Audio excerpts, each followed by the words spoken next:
see if I have to hold the microphone up to my mouth. Well, I know you guys can hear me because I can see the little green dots. Is it here? Or is it over here? Nope, it's over here. Shit. This sucks. I'm going to have to hold this thing all night. I feel like a 50s guy. Hey, don't forget to tip your waitress. I'll be here all week. So, what are we talking about tonight? I didn't think about the debate. It was pathetic.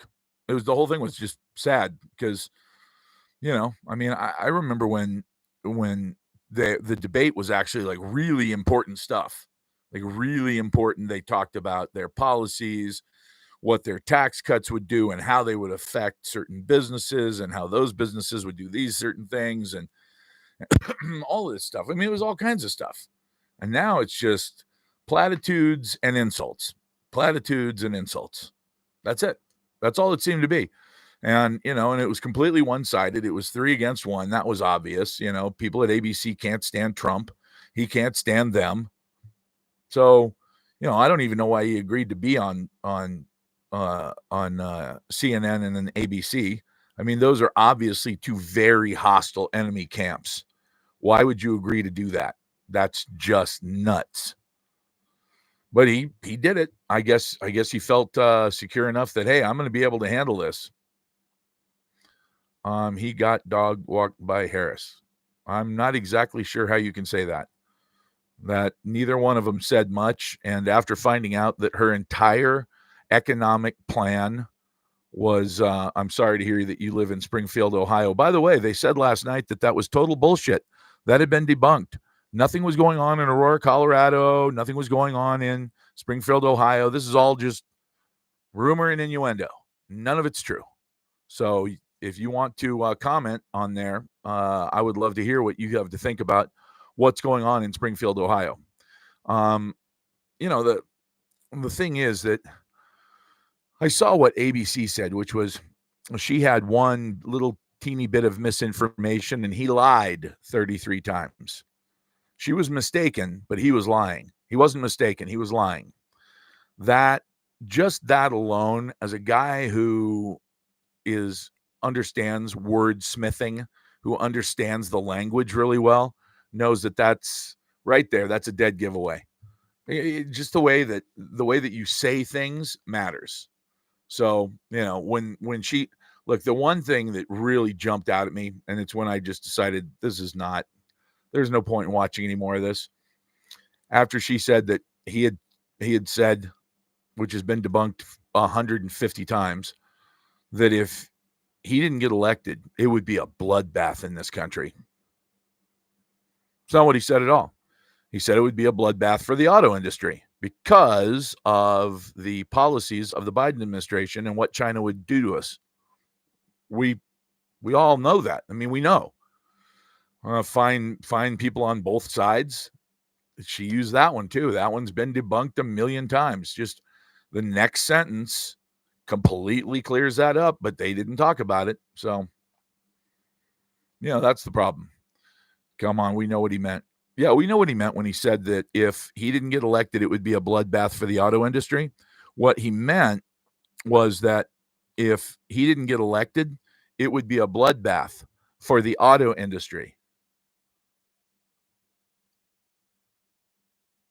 I don't know how to say that any more clearly.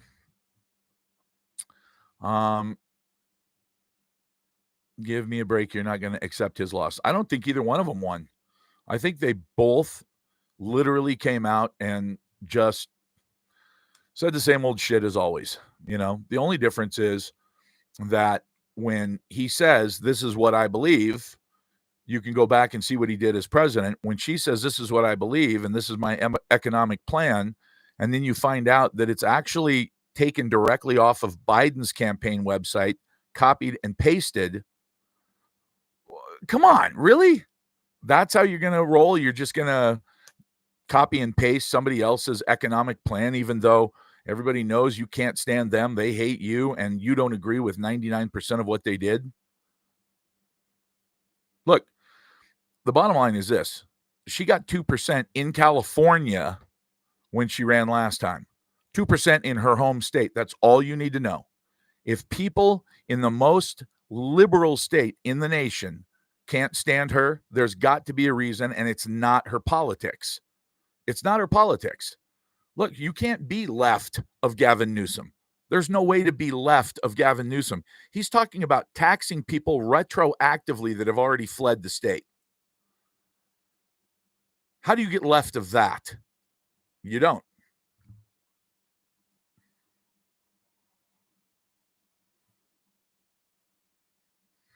Let's see. What's your name? Because you are a knucklehead. He literally said, I watched it.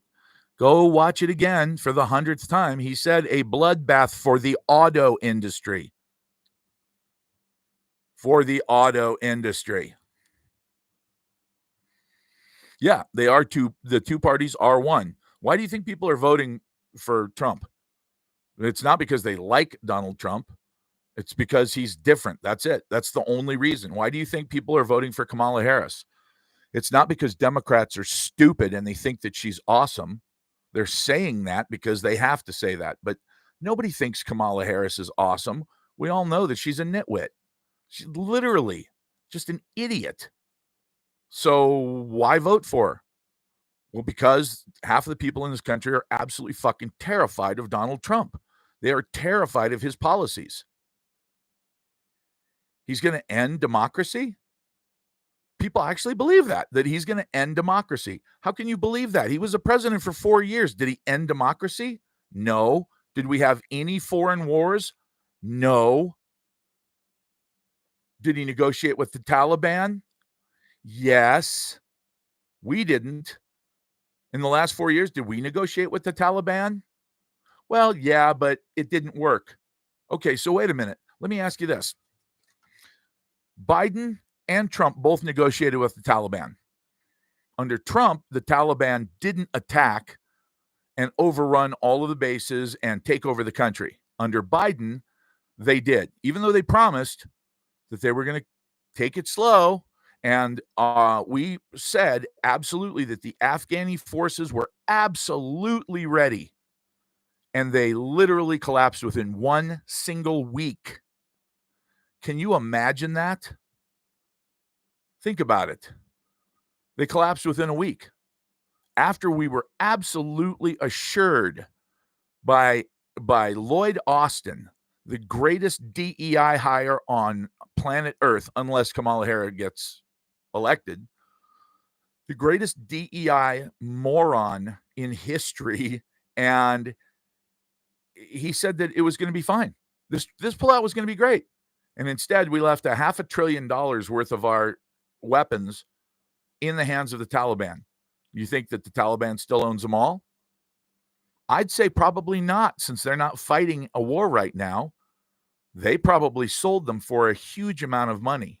But who'd they sell them to? Drug cartels? I don't know. Who's got more money than anybody else in the world right now? Drug cartels. So maybe that explains why when the police leaned on one of the cartels really heavily and blew up one of their armored cars with a helicopter a week later over Acapulco, that same helicopter got hit with an anti-aircraft missile. Where the fuck do you get those? That was the government being shot down by a cartel. Folks, this is not good. Where we're at right now is not okay. We can't stay here. This is not where we need to be. We have too many enemies that we've made over too long a period of time, with Democrats and Republican presidents at the helm. We have made enemies of virtually everyone in the world. Our allies don't like us, and our enemies hate us. Those are our choices.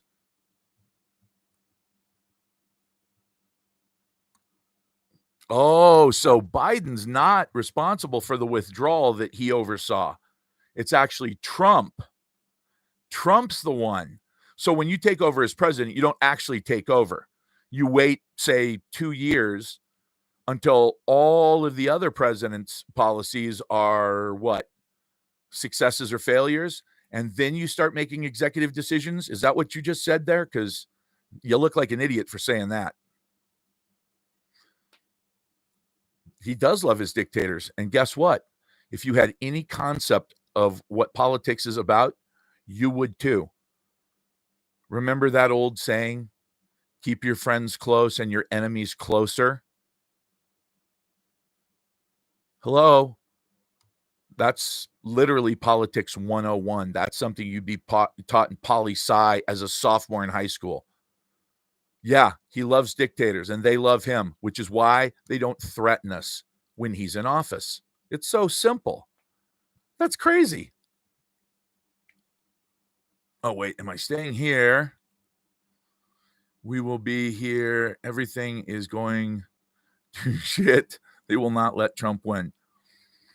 That I agree with. I do agree with that. Sadly, I'm worried about that. Hey, I got somebody on my YouTube. I actually have somebody on my live stream on YouTube. How awesome is that? Look, I did not have great expectations for YouTube initially. When I was on here, when I hit 100 followers on my TikTok, I just about peed myself. I was so happy. No, I didn't, but I almost did. When I hit 1,000, I thought, well, this is it. Johnny Carson is rolling over in his grave because he thought he was going to stay the king of late night forever. But nope, it's clearly me now. When I hit 10,000, I don't think I knew when I hit 10,000 because at that point I was just having so much fun that next thing I knew I was at 65, then 85, and then 100 and 115. Then I hit 118, and that's when TikTok changed hands. And boy, oh boy, if I'm not at 118 a year later, I must be saying stuff that the establishment doesn't like. That's all right. I can live with that. I can live with that. As long as I'm telling the truth. And by the way, the fun part is that snowflake that got on here the other night and said, well, it may be your truth, but it's not the truth. It's like, wow.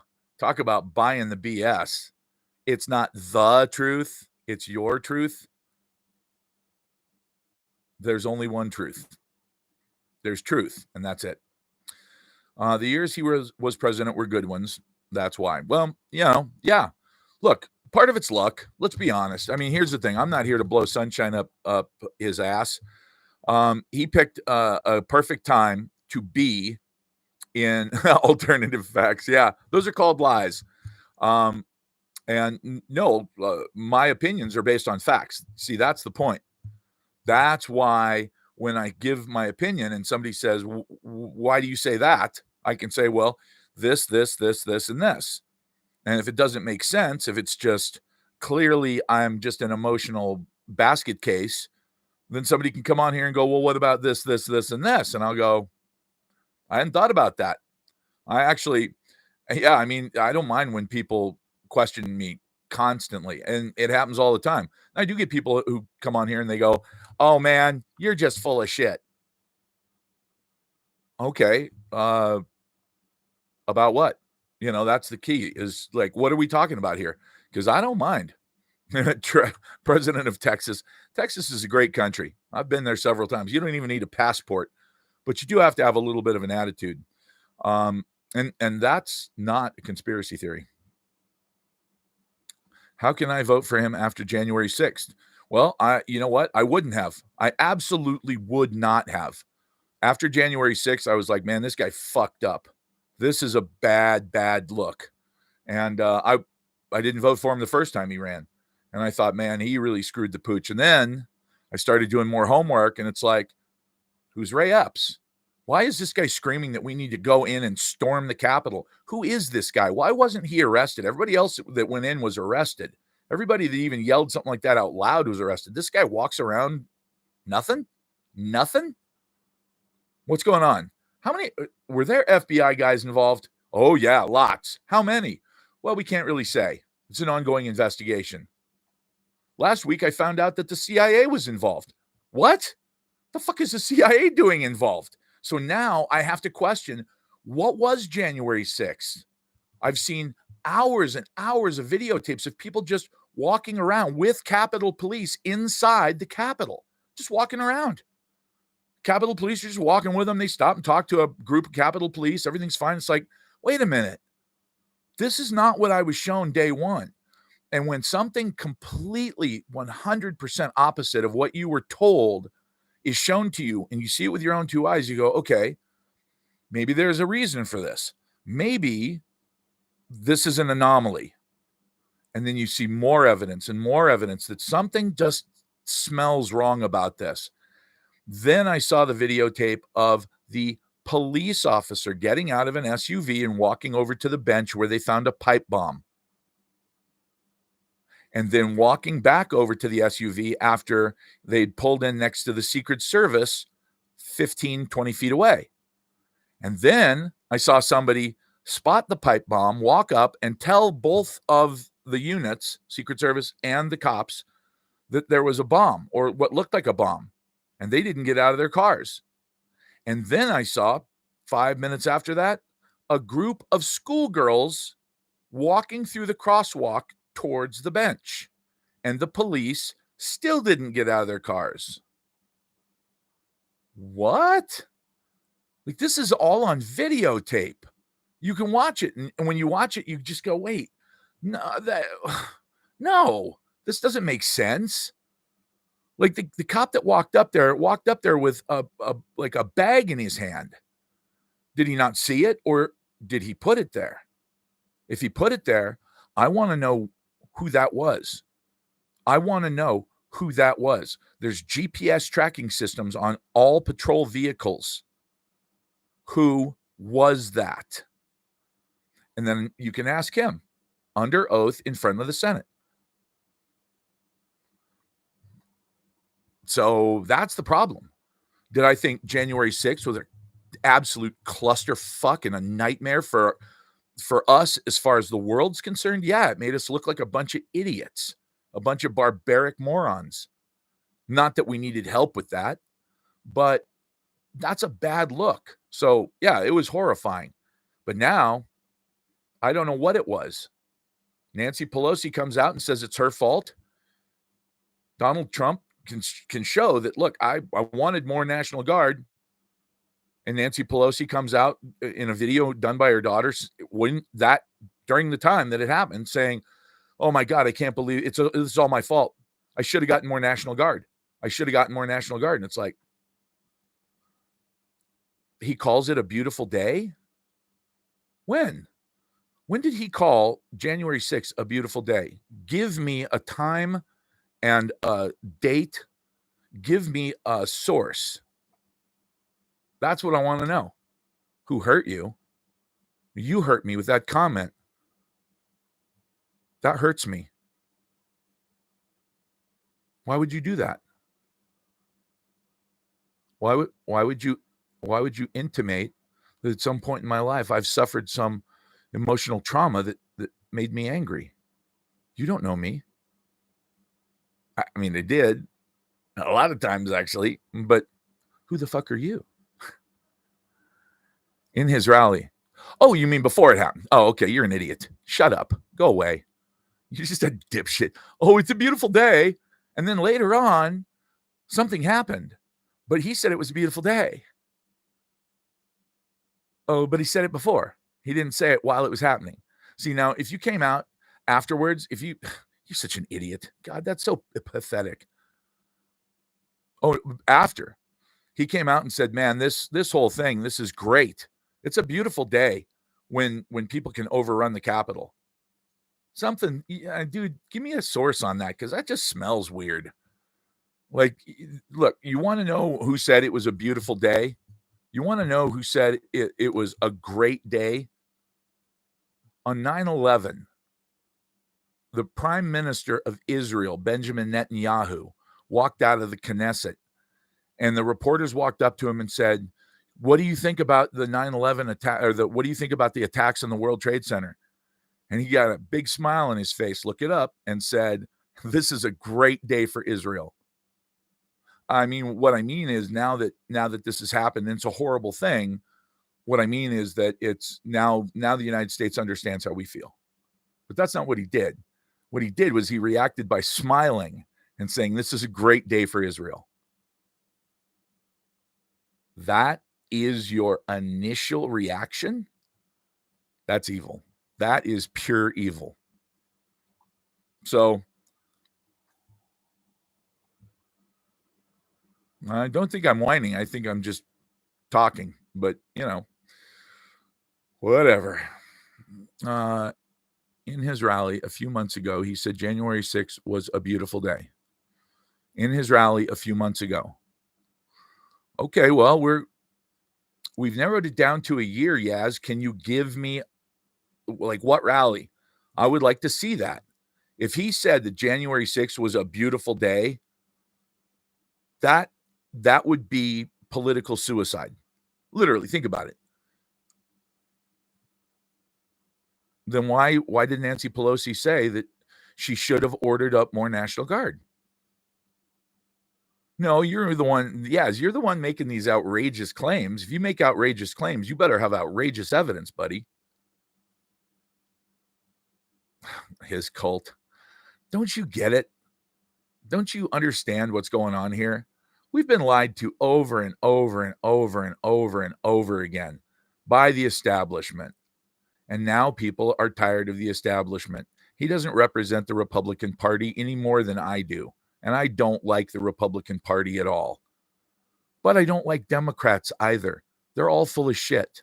What he represents to everybody is somebody that's an outsider who will come in and fuck things up. That's it. That's all he represents. People don't necessarily like him. May 11th on CNN. Wait a minute. Hold on. May 11th on CNN. All right, I'm going to look because to my knowledge, the first time that Trump was on CNN at all, anything that he said was on CNN, was the day that he got shot. Strangely, that was the first time they did a live stream of any Trump rally since, I believe, 2019. Yeah, they hadn't done any live streams, but they did a live stream that day. Boy, talk about lucky. They were lucky. They just happened to be in the crowd doing a live stream when that happens. No, they covered his rally in Pennsylvania. Well, let's take a look and see what's going on. Let's see if we got a May 11th Trump rally, comma, and let's use quotation marks. January 6th was a beautiful day. Enter.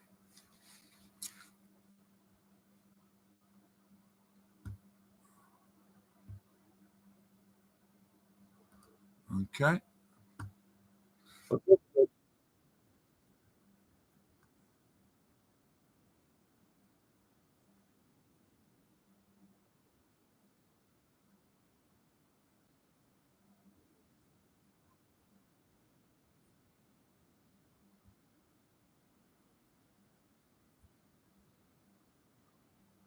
Oh boy. I smell a hit piece. All right, let's see him say it.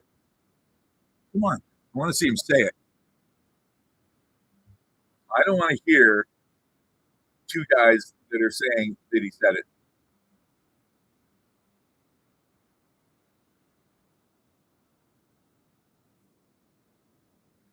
Ooh, he twisted the truth for an hour and a half. I'm sure that this news channel is totally legit.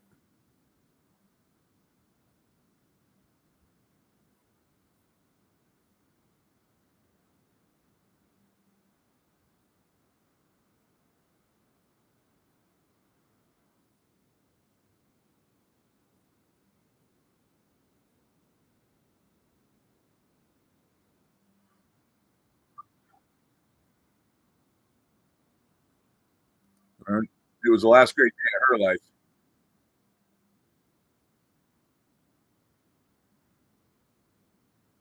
So where are they going to get this part? Here we go.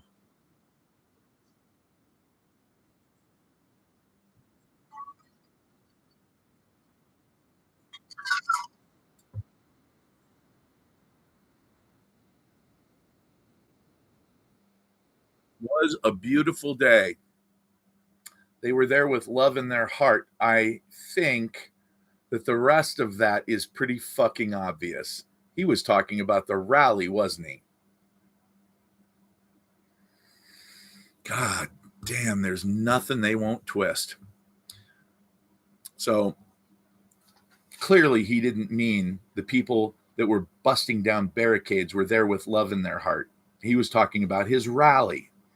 What happened afterwards was something that they probably cut, because that's a soundbite. They literally cut that. So now we have to go to the Trump town hall meeting and we have to watch the whole damn thing. And if we don't watch the whole damn thing, then we won't find out what he actually said. Let's see here. What am I doing here? I think, yep. All right, so I just got rid of that bot. So let's see. Why not show the video he did to send them home a day to remember we love you? I think that if he was trying to get them to calm down, it's not a bad way to do it. But, you know, again, I don't believe that that was just a bunch of Trump supporters. I just don't believe it.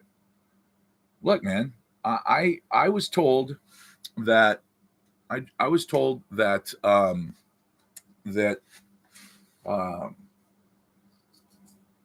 hydroxychloroquine was made for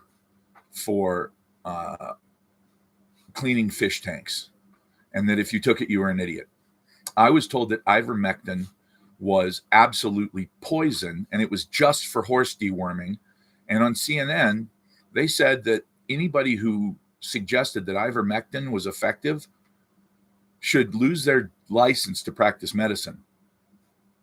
Ivermectin is now an approved drug according to the CDC website. I looked it up myself. And then about a week later, I was at Walmart buying some nasal spray, and I looked down and saw ivermectin on the shelf. Yeah, that's weird. Now, if you had asked me in, 2021, the beginning of 2021 about ivermectin, I would have said, yeah, my doctor told me that it works great. He's 94 and he had to take it when he got COVID because he thought he was going to die. And after he took it 3 days later, he was fine. Okay. And then I asked him, well, what if I get it? Can I get some ivermectin? And he said, look, man, I can't. If I prescribe it to you and you go to the pharmacy, they're going to ask you for a passport that shows that you are going to a country where something like yellow fever or malaria is prevalent. And if you don't show them a passport, they're going to report me as a prescribing doctor and I'll lose my license. And I said, you're kidding. He goes, no, absolutely not. Doctors are losing their licenses because they've prescribed ivermectin. Now, of course, we look back 3 years later and it's like, well, did those doctors get their licenses back? Did they get back the hundreds of thousands of dollars that they lost when they lost their entire practice? Do they get back the dignity that they lost when everybody accused them of trying to feed their patients horse paste? So please, if you're a liberal Democrat and you watch PMS NBC every night, try to understand why somebody like me, who does research for a living, might not believe the official narrative of any fucking thing anymore. Because I was told that at my age, if I got COVID, I would die. Absolutely. No question about it. It would kill me. I had my 2 daughters move out of my fucking house and move in with their mom. That's the worst thing that could happen to somebody who loves being a parent, is to have to give up their 2 children. But because they wanted to go to school and they kept leaving the house and coming back, and because I was told by my doctor that if I got COVID, it would kill me, I told them, girls, we only have two choices. You have to stay home with me or you have to live with your mom. And they were like, Dad, we can't just stop living. 17 and 19? Yeah, that was no choice at all. So I told them I loved them, helped them pack, and they went to their moms. And that was it. That's the last time they lived with me. Yeah. I hate Tony Fauci. I hate the establishment that lied to me and made me lose my children. So just try to remember that when you come at me with this whole left thing about, oh, well, you just don't believe because you're an idiot. No, I don't believe because my life was turned upside fucking down by the lies of the liberal media. And I don't believe a word they say anymore. So I do my own research. Now, if you still think ivermectin is a joke, go to the CDC website, the Centers for Disease Control in Atlanta, Georgia, and look up whether or not ivermectin is an approved drug for use against COVID-19, because it is. So, what don't I believe now? Anything that comes out of the mouth of this administration, because they lied to me. They lied to me about that. They lied to me about the withdrawal in Afghanistan. Everything was going to be fine. The Afghan troops were strong enough that they would be able to stand on their own 2 feet. That's literally what they said. They'll be able to stand up on their own. They collapsed within a week, and Marines died because of it. And thousands of really, really good Afghan people who wanted nothing but freedom and helped the Americans as much as they could in spite of the danger were left behind with the records of who they are. We did exactly the same thing we did to the Vietnamese. When we left Saigon, we left all the records. And guess what? All those people were rounded up and killed, or worse. So, I don't believe. Now, do I believe Republicans? Lindsey Graham is a demon. There's no question in my mind. If there's such a thing as a demon, he's it. What do I think of Mitch McConnell?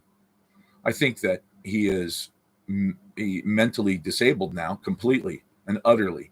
He's just in the same boat as Biden. But when he was completely conscious, he was evil. So who do I trust?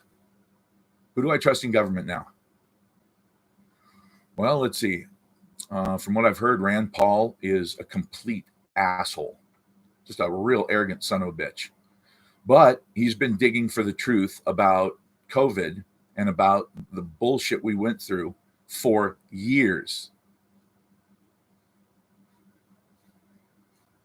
This guy is pushing false information. God almighty.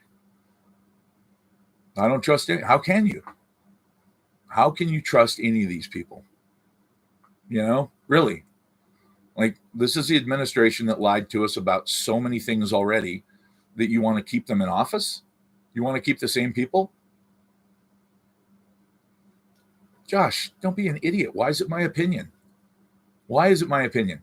Did they not lie to us about ivermectin? Is that what you're saying? Did they not lie to us about Afghanistan? Is that what you're saying? Did they not see that 70% of the people in the United States, Democrats, independents, and Republicans, were against sending money to Ukraine? And they sent over $100 billion after they saw that poll? So come on. What's up, brother? Tell me.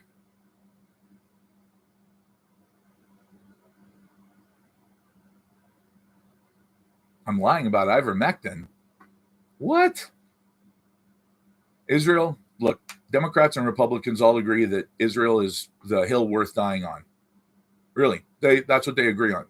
They agree that if we're going to get sucked into World War III and go nuclear and your children are going to get cooked, it's over Israel. I personally couldn't disagree more if you paid me. You couldn't pay me enough to disagree. Of course ivermectin works. These people that are saying ivermectin doesn't work, are just saying it because they can't believe that the media would lie to them.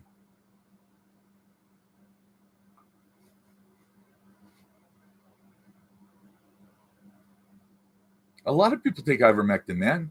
Why do you think it won a Nobel Prize in medicine? I mean, something that's a horse dewormer got the Nobel Prize? That doesn't make sense. I saw Chris Cuomo just get his ass kicked. Absolutely get his ass kicked by somebody on, I don't know who the guy was, but Chris Cuomo was saying, look, what are you talking about? We didn't, mainstream media didn't lie. We didn't go after Joe Rogan unnecessarily. And so he actually showed the clip of Cuomo on there with Don Lemon saying, this is unconscionable. It's horse paste. It's unbelievable. Blah, blah, blah, blah, blah. Anybody who gives a prescription for this should lose their license. Okay. All right. Well, guess what? That's not what happened. They were lying, or they were lied to. But I was lied to as well. And then I just did a little bit of research, talked to a few doctors who I knew were honest, and they said, no, ivermectin works. I just can't give it to you. What? Ivermectin works, but I can't give it to you? Why? Well, that's the problem, is that at this point, you have to wonder, like, who can you trust? Look, Trump said hydroxychloroquine was great, and they made a complete ass out of him. And they talked about how it was for cleaning fish tanks. They even talked about this one couple in Arizona, where I live, who actually took the fish tank cleaner, and they got super sick. I think one of them died from taking this fish tank cleaner stuff. All right, well, I just saw another study that came out. This time it was in, I think it was China, but I'll have to check, that showed that hydroxychloroquine lowered the amount of death in not just COVID-19, but in H5N1 bird flu, which had a toxicity in mice that had been genetically modified to be like humans. It had a toxicity, a mortality rate of 100%. And when they started giving them hydroxychloroquine, it cut it down by 70%. So the death rate dropped from 100% down to 30% just by giving them hydroxychloroquine. That's pretty good. So, that's the problem, is that you look at this stuff and you go, okay, so who's telling the truth? Well, you don't know at the time, because so many people in the Democratic Party lie and so many people in the Republican Party lie. So what does that mean? Who do you trust? Who can you possibly trust? I don't know that we can trust anybody. But if I've got to make a choice, it can't possibly be Kamala Harris. Look, I'm from California. I know her background. I was absolutely stunned when I saw what Willie Brown had to say about her in his autobiography.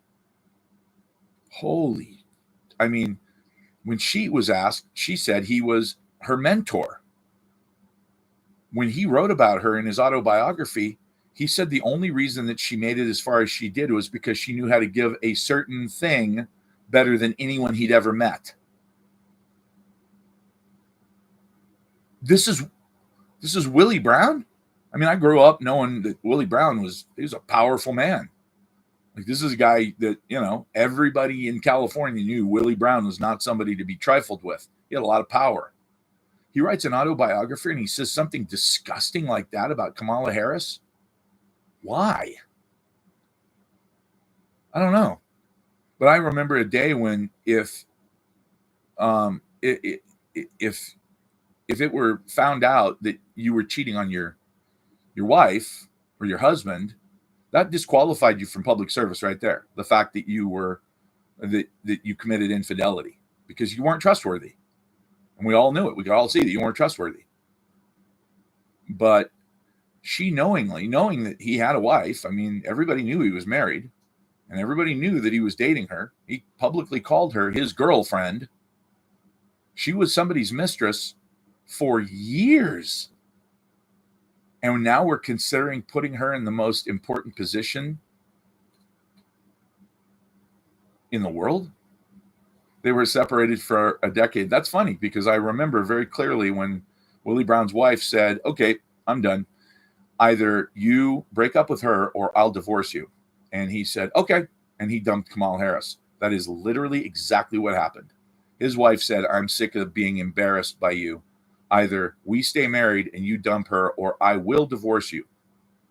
So he dumped her. Okay, well, there you go.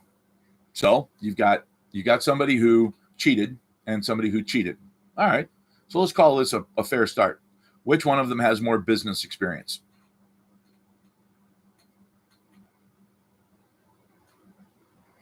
Business in and of itself is not really the point. It's negotiating. Now, I can tell you this. I know exactly how the legal system works. I've seen it. I've been broke when I first got out of the Marine Corps and dealt with the legal system. And I've been wealthy and dealt with the legal system.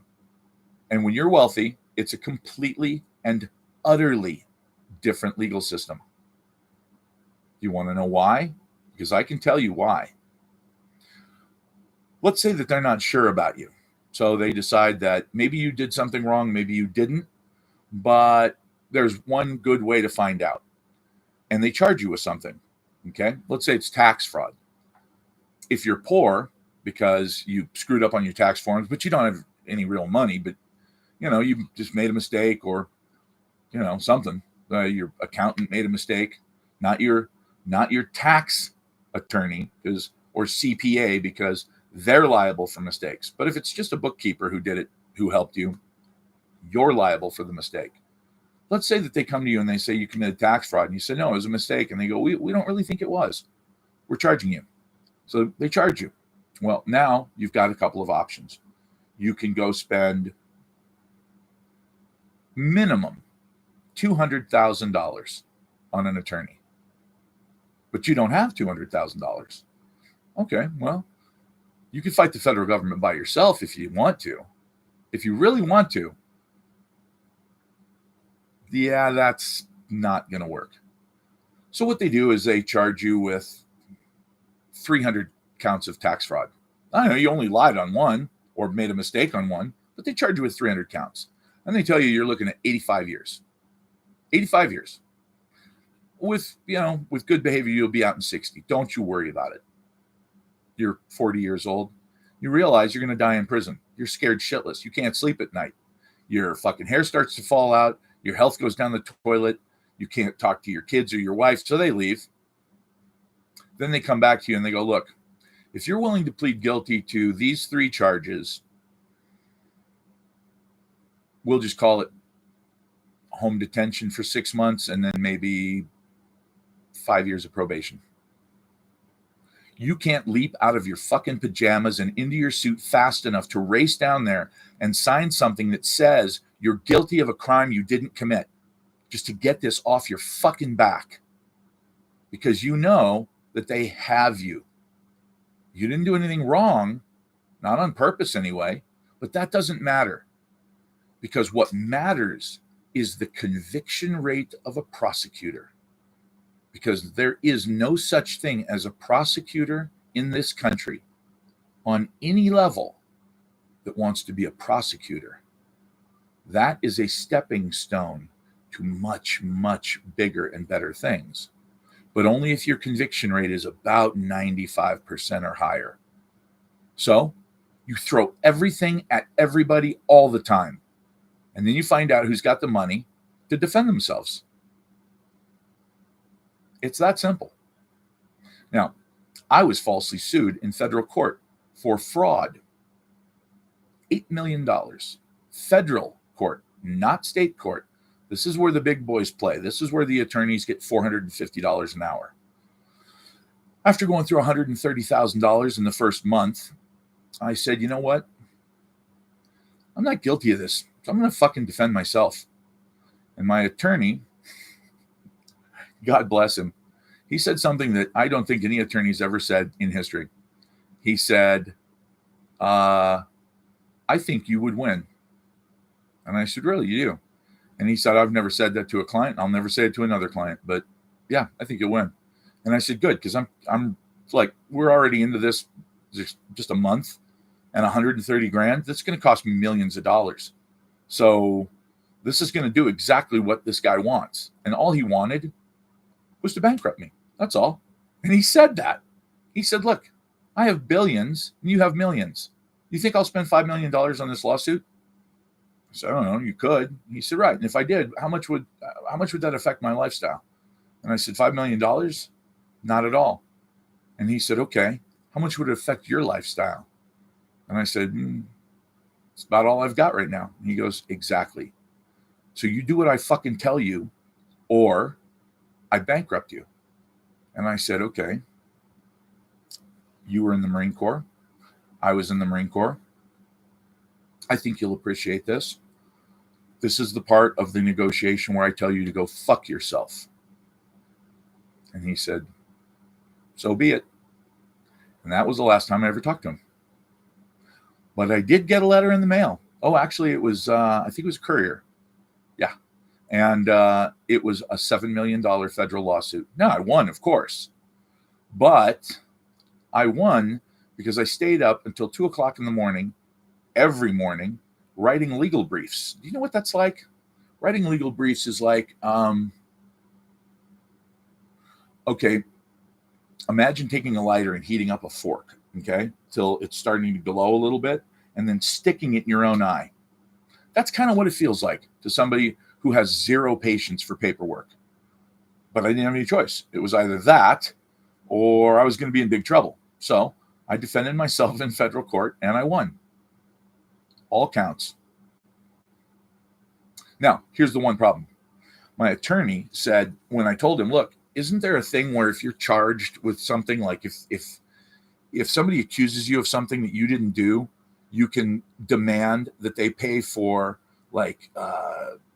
trouble damages, like for pain and suffering, for loss of income, for attorneys, for all that. And he said, yeah, let's not worry about that right now. Let's just worry about getting all this filed and taking care of that. Let's win this. And I said, okay. And then I found out after the fact that if you don't say that in your first filing, you can't ask for it later.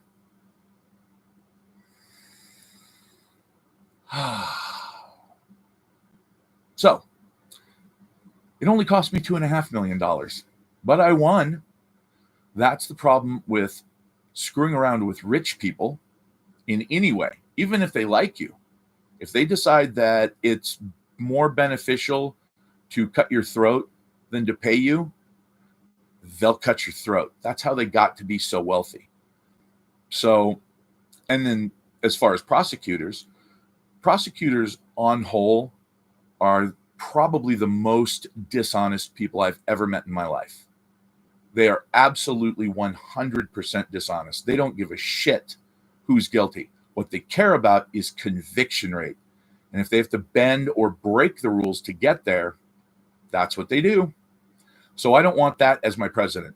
Thank you. Do I know what happened to the Georgia Guidestones? Who or why they were destroyed? I looked into it a little bit because I got to tell you, it's really interesting how they just sort of blew up one day. Well, I did notice, because remember, in the Marine Corps, my first MOS or job was demolitions. So when I saw that, I went, let's get a look at this from several different angles. And what it looks like to me is it looks like there's a flash over by a telephone pole, and then the Guidestones blow up a split second later, like half a second later. Well, the only thing I know that would make a flash 100 feet away and then have the Guidestones blow up would be a rocket-propelled grenade. Well, that's not something that most people have carrying around with them. And if they did, why would they blow up the Georgia Guidestones? Like, who's got such a beef with those that they would actually go out and acquire something that I believe would get you probably 15 years in prison?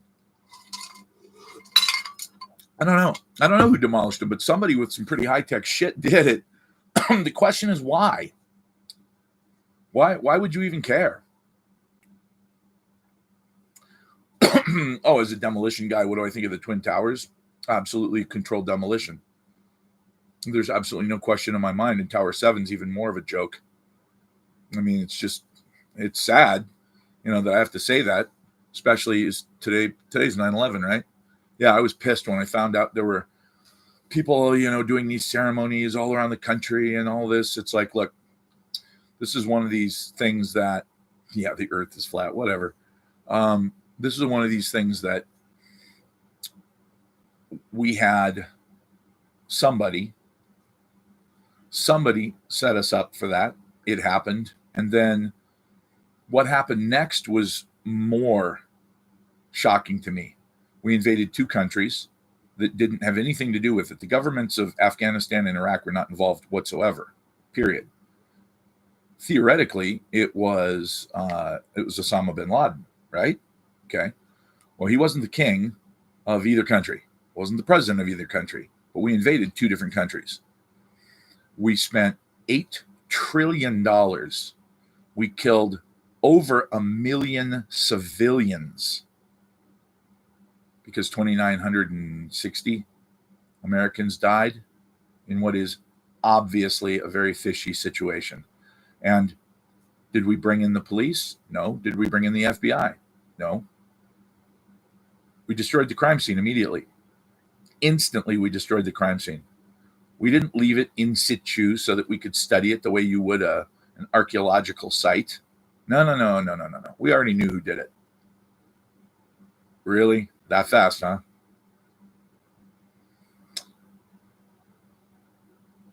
Well,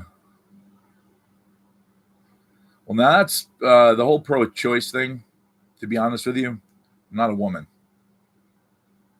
And there are certain things that I really believe are none of my fucking business. Now, if you're asking me if a woman came to me and said, you got me pregnant, what should we do? That's a different question. I have 5 children. I think that answers it. If somebody came to me tomorrow and said, I'm pregnant and you're going to be a daddy, I would say, awesome, let's do this.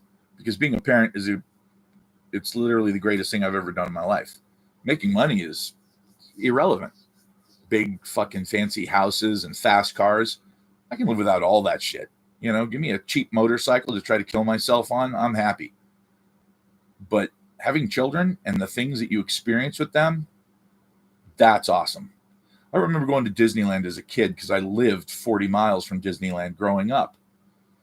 So I went to Disneyland several times. I was very lucky. My parents had enough money that, it was not a problem. So we would go to Disneyland and I would ooh and ah at the Magic Castle. And I remember finding out that there was a staircase inside that I could go in. And oh man, it was so cool. Really cool. And I remember very fondly the memories I had of Disneyland, of like, it was the coolest place ever. But man, I got to tell you, when I took my first daughter to Disneyland and she was 4 or 5 years old and she was dressed like Sleeping Beauty and she had the shoes, she had a little magic wand, all decked out in this light blue sparkly dress, and she was just beside herself. To watch the look on her face when she saw that castle for the first time, 1,000 times better than when I saw it. 1,000 times. When we were having lunch and she spotted Sleeping Beauty, the real Sleeping Beauty, across the little open space, and she just grabbed me with the force of a fucking male silverback gorilla. I just, as an aside, she grabbed me and she said, Dad, that's her. And I looked over and I went, oh shit, you look just like her. She goes, that's her. She didn't give no compliments. I don't want compliments, Dad. Let's get to the serious part here. And I said, we got to go talk to her. And she said, do you think we can? And I said, yeah, absolutely. So we walked over there, and oh my God, Sleeping Beauty lost her fucking mind. When she saw my daughter, she was like, I thought I look good in this dress. You look amazing in this dress. You're obviously a real princess. And she was like, no. And it was just awesome. It was one of those things that, you know, when it comes to the highlight reel of your life, you're not going to have a lot of room at that last day, that last hour, that last few minutes where hopefully tons of people are gathered around you. You're not going to have a lot of time to remember what life was. That's going to be one of those memories for sure. And as a matter of fact, almost all of them have been with my children. Almost everything in my highlight reel. Yeah, there's a couple times in the Marine Corps when I was absolutely sure I was going to die. And then somehow I didn't, because God just loves the shit out of me for some reason. But the reality is, probably 80% of it so far has been just my kids, just doing stuff with my kids, you know, looking at the looks on their faces when I really nailed it and did something that they just couldn't believe was even possible. So, yeah, I in my own case, I would be very much against an abortion. But again, you know, I'm a guy. I think when it comes to women's reproductive rights, we should absolutely make women make that decision. It really, I mean, you know, I guess there are certain exceptions. This is a really slippery slope. But what if a woman's married and she finds out she's pregnant and doesn't want to have a kid with this guy because she's considering divorce, so she goes and has it done without his consent? Yeah, I mean, there's all kinds of crazy shit like that, but I'm going to leave that to people that are way smarter than me to figure out. Well, it's never too late, man. 62. I knew a guy who was 72 years old when he had his 8th kid. I know you're thinking, what the fuck was he doing? Super, super cool guy. Great father. So look, I think that there are a lot of people in the world, but they're not nearly enough really awesome people in the world. We can always use a few more super cool people. Oh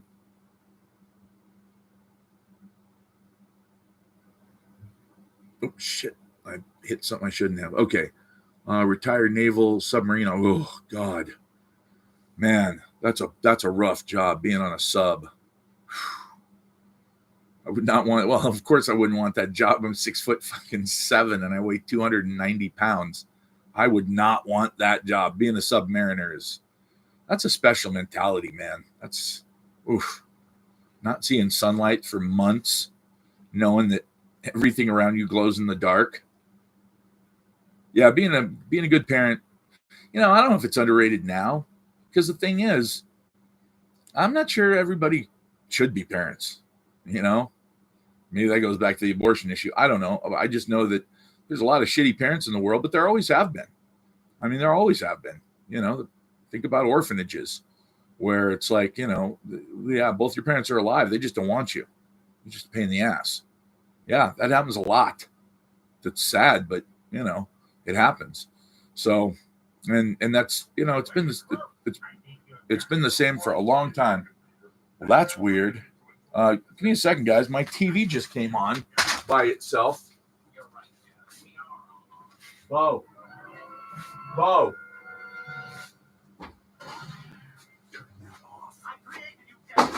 Thank you.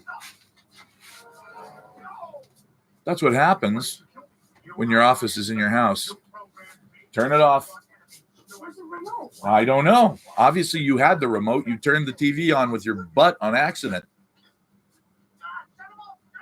Now, if you could turn it off turn the TV off. Thank you.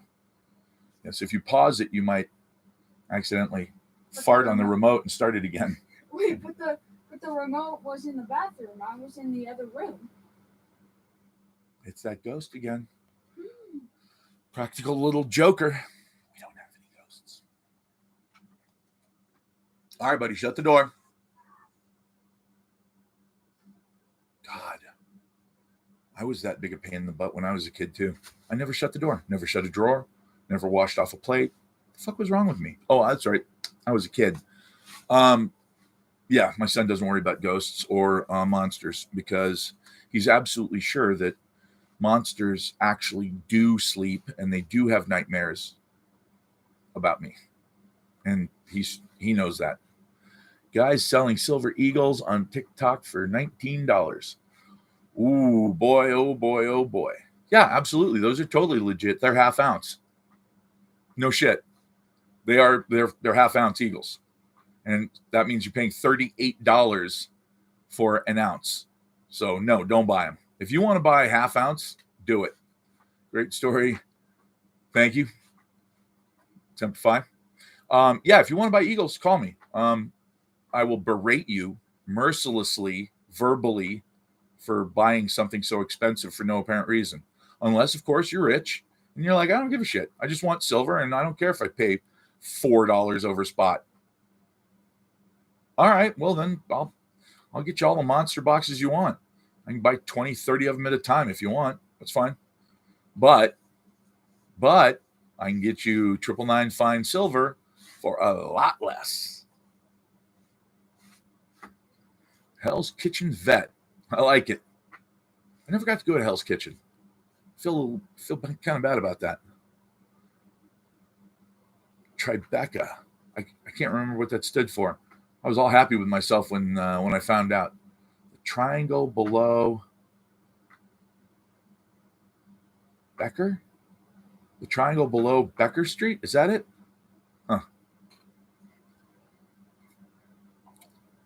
3-5. Outstanding. 5th Marines. We are the best. I'm not putting anybody else down. I'm just saying we're fucking better than them.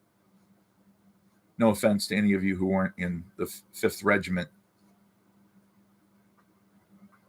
What's happening there, Luxter? Is buying silver coins taxed? If you're in a blue state, yes. Seriously, I'm not joking. But in my state, no. So we'll work that out so that we don't have to pay taxes, because in my state, gold and silver are actually considered legal tender, as is the dollar bill. So we're trading money for money, literally. There's no tax on that. We're simply swapping forms of currency, according to my government.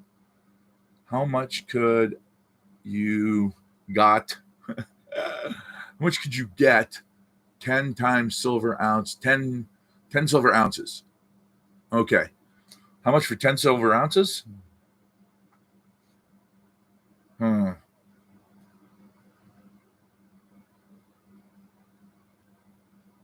About $30 a piece. Just off the top of my head. Oh yeah. Oh, every once in a while, I get a whiff of something and I go, whoa. That smells like my dad. I don't know what the hell it is, but it's just something that it's like, I wonder if he's hanging around watching me. You're a mean old bastard if you are. Inside joke. Not really a joke, though. He was a mean son of a bitch. He was so mean that I joined the Marine Corps just to piss him off. What's that saying? Cutting off your what to spite your who? Yeah, exactly. Maybe he turned on the TV. Yeah, it's possible. That's entirely possible. I'm not going probable yet. That's a bridge too far for me, but it's possible. All right, real quick. Let's get to what we wanted to talk about tonight. What I wanted to talk about, which is the same thing I always want to talk about, which is the economy and silver. By the way, you know how we were talking about how the jobs market is so strong? Janet Yellen, Darth Maul, whatever your name is. Janet Yellen said that the economy is strong because the job market is so strong. And that was, of course, right after we found out that the Bureau of Labor Statistics was off by almost 1 million jobs, and that we have actually not created a single job for a native-born American since 2019. Do you want me to say that again? Because that's almost hard to even believe. But it's a real statistic. I showed everybody the other night. Native-born Americans in the United States of America have lost 1.3 million jobs over the last several years. However, foreign-born workers, illegal or not, have gained 3.2 million jobs. So the job market's growing way too slowly, and it's completely and utterly made of foreign workers, not American citizens. You're welcome. On top of that, UPS just announced that they will be laying off, sit down, kids, 500,000 workers. So much for that strong job market, huh? This is exactly what happened in 2007 and 2008. I remember it like it was yesterday. It's really sad to have this good a memory because I got to tell you, I remember being exactly here. By the way, core inflation ticked up. Oh, yeah. How long has core inflation been going up? What's core inflation, you're asking? Oh, core inflation is real inflation. CPI, we call it the CPI for a reason, because they change it constantly to manipulate it. They'll pull out used cars, or they'll put them in, or they'll take out food and shelter. Oh, gee, those are two things we don't fucking need to survive. Idiots. Core inflation, on the other hand, is real inflation. Let's see. Core inflation. Oh, rising at 3.7%. What? Well above what should be seen as a sign that the stickiness of core inflation in services is a thing of the past. For the record, this is the 51st straight month of month-over-month increases in core inflation.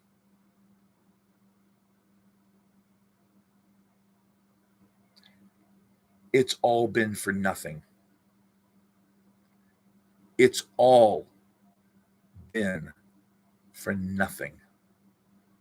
All of the pain that we've gone through because of these skyrocketing rates, it didn't do shit.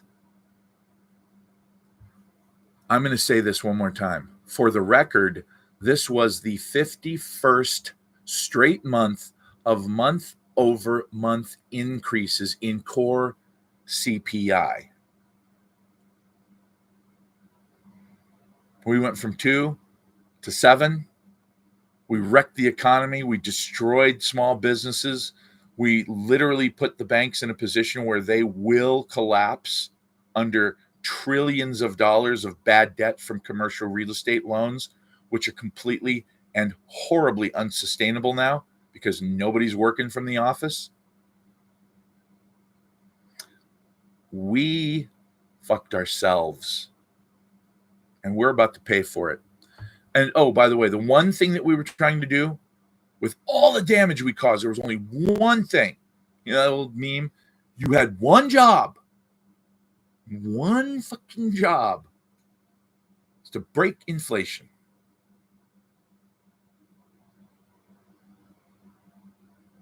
Didn't happen. 51 months.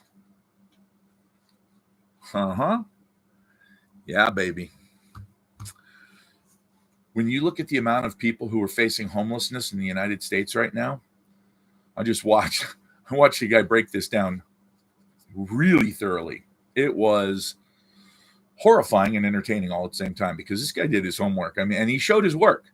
You know, kids come back with their homework and they get an F, and you're like, what the hell? We answered every one. Yeah, they didn't show their work. He showed his work, and it was amazing. There are about 4.9 million people in the United States that are late on their rent right now. Now, in places like California, you can probably just tell the landlord to piss off and threaten him, take title of his apartment building, and stay there forever. Apparently, that's what happened in Aurora, Colorado. The guys who were threatening people and telling them to pay the rent, the owner of that building sold to those same Venezuelans. Yeah, that's a story. You should look that one up. But there are a lot of places where if you don't pay your rent, you're out in 30 days. A lot of states that use common sense laws. Well, guess what? There are 4.9 million people behind on their rent right now. 4.9 million households. I'm sorry. That would be approximately 15 million human beings. There are 4.6% of total homeowners, or 4.6 million people. It's 5.3%. So it's 4.6 million households that are already delinquent on their mortgages. And credit card spending just hit a new high of 1.2 trillion, even though delinquencies are already soaring on credit cards. Here's the good, it's not good news. Repo rates on cars are going up faster than they have since 2008, and they're the highest they've been since 2008. And Janet Yellen has the balls, the temerity to say our economy is strong.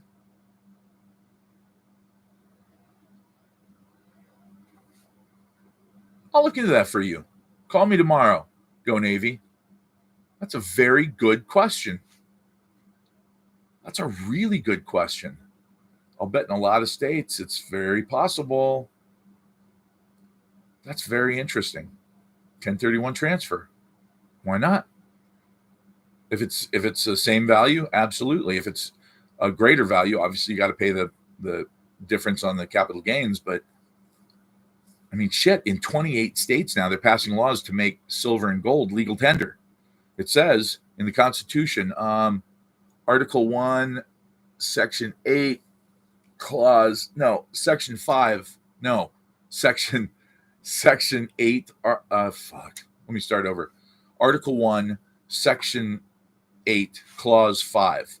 It says, I thought it was for property. On the other hand, I'd have to check if it's just for considering real estate or real property.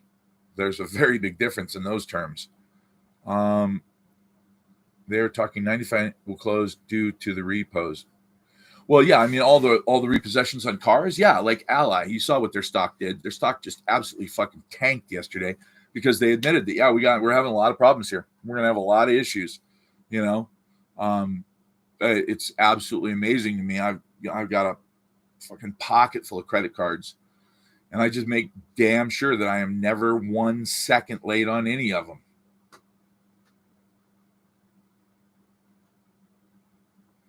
Nothing. If you and I trade money and your money goes up in value, you still have to pay capital gains.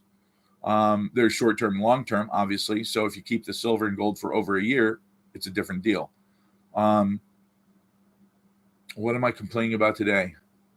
You, Chuck. I'm complaining about you. There's Chuck Wagon. I don't like your comment. I love you. I've always loved you. That's why it hurts me so much when you're such a bitch to me. Why don't you be nice? Can we have lunch, Chuck? I'll buy. Denny's. You know what? Fuck that. I'll buy it. Oh, shit. They went out of business. We'll figure it out. You just call me big boy. I'm a nice man. Thank you. Thank you, Chuck. Let's see. Wait. Go Navy. Where'd you go? Okay. When is the FDIC going under, like you said, 6 months ago? Well, that's obvious. As soon as the banks start to fail. Duh. Are the banks failing right now? No. Have all the commercial loans started to roll over? No. Hold your breath. Stand on one foot. I'll get back to you. They said fourth quarter of 2024 and all of 2025 will be a shit show.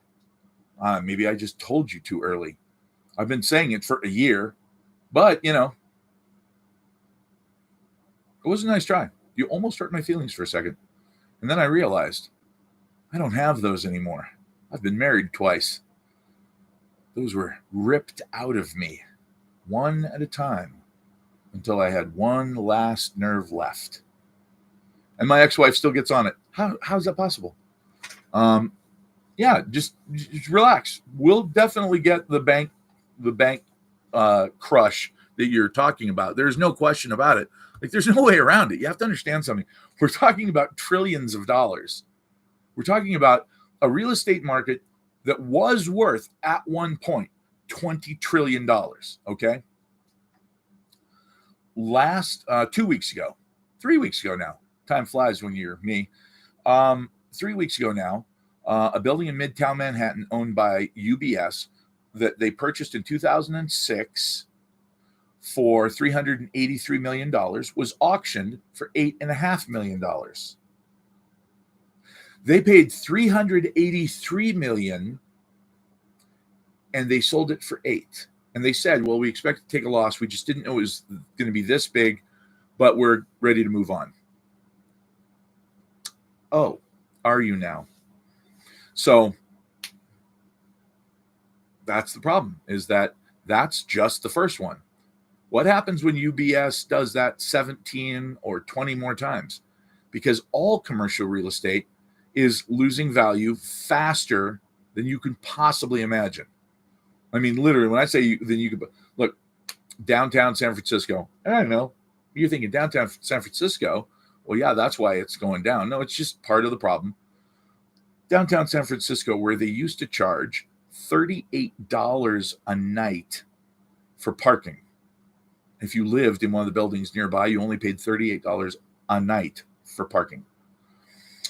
In that same area, the financial district, there is a building that went on sale for $260 million.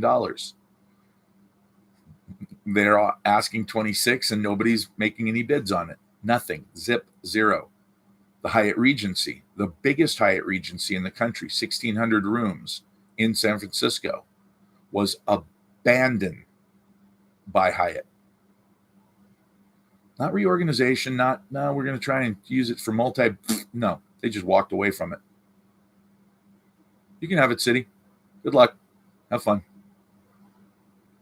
You can't unbake this cake. Once you pull the cake out of the oven and you let it cool down and you put the icing on it, you put that cherry on top, then that's that. Oh, you want all the sugar back? No, sorry. You're going to have to eat the cake. Well, here's the thing. Let's say the robber barons come in and buy this shit for pennies on the dollar. What the hell are they going to do with it? What are they going to do with it? How many more pandemics are they going to try to scare us with, like Mpox, and then expect us to go back into office buildings? Oh, I'm going to stick you in a big metal tube with 25,000 other people. Don't worry, though. What are the odds you're going to get some kind of weird disease riding in that same elevator with that weird guy who picks his nose? I know, monkeypox. It's funny now because, initially it was like, oh, monkeypox. And then somebody was like, yeah, but only a few people get it. And it doesn't kill that many people. And everybody's like, oh, okay, well, forget about it. That was 6 months ago. Now all of a sudden it's like, oh, monkeypox. Okay. But is it airborne? No. What do I have to do to get it? Well, I can't really describe that on a not X-rated channel. Oh, well, so you got to at least like suck face with somebody. Yeah. If you're swapping spit, then you can get it. Oh, is that the normal transmission? No. What is? Let's just not say on a family-oriented channel like this how it is spread most of the time. Okay, but it could be a pandemic.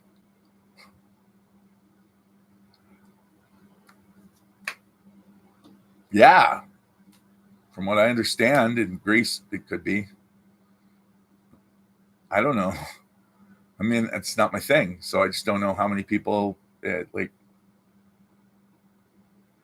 Yes, it's family-oriented, Chuck. Clearly. Look, these kids these days, they're too goddamn dumb to understand the cuss words, probably, hopefully. Maybe. I let my son cuss when he was around me for about 1 minute. He said the F word 6 times in one sentence, and I was like, okay, you're not ready. Evening Semper Fi, man. They hire companies to clean up $250,000 a year. That's a lot. Considering that their cap rate is now zip and going down, like, why would you hold these loans? Look, if you're BlackRock or Blackstone, because Blackstone just did this over in Norway, they just abandoned a bunch of their commercial projects over there, just walked away from them.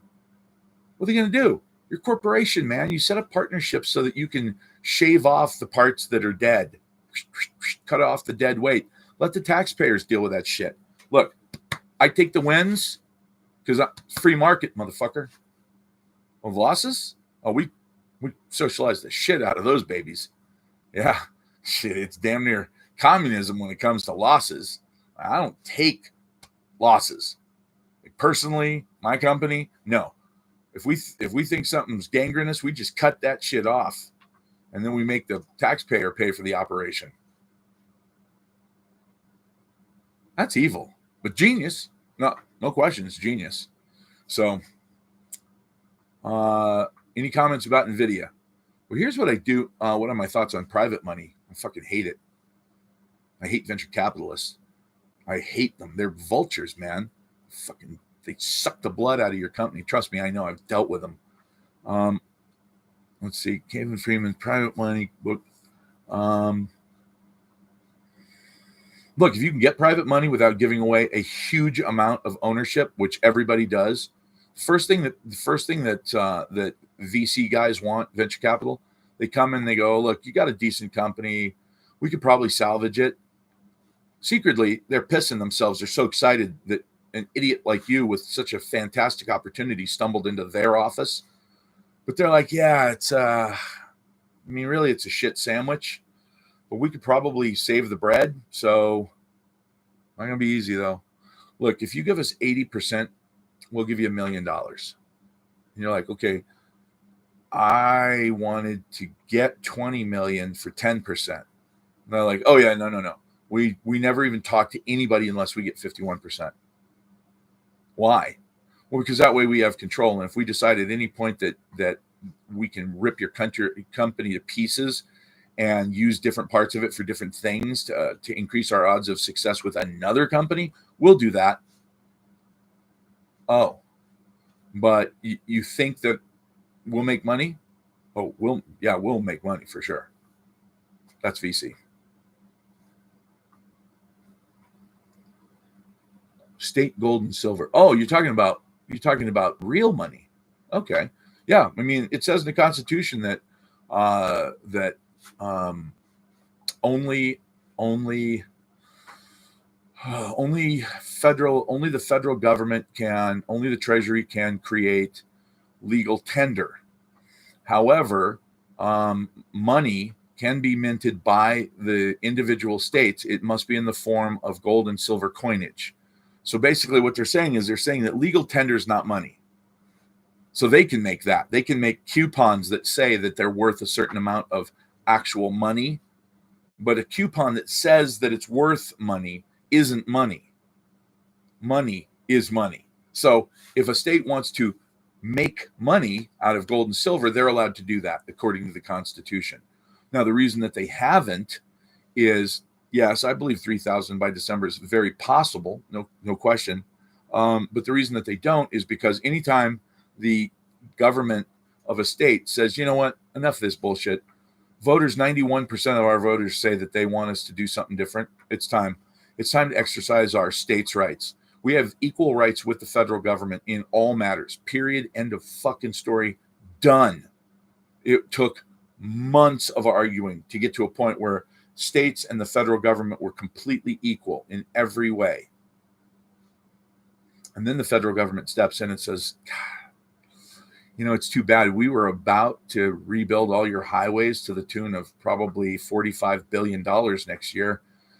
That would have all been contracted through your local guys. But, that and the Air Force Base that we had planned for right outside your district, that's going to have to get scratched too. Yeah. The federal government literally holds our state governments hostage one by one. It's pathetic. Let's see. You should go back to AA. Maybe I should. It does remind me I do need to go to AAA. But AA.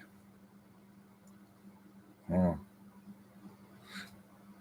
Did you mean Alcoholics Anonymous? Because I don't drink much, but if you meant Assholes Anonymous, yeah, you're probably right.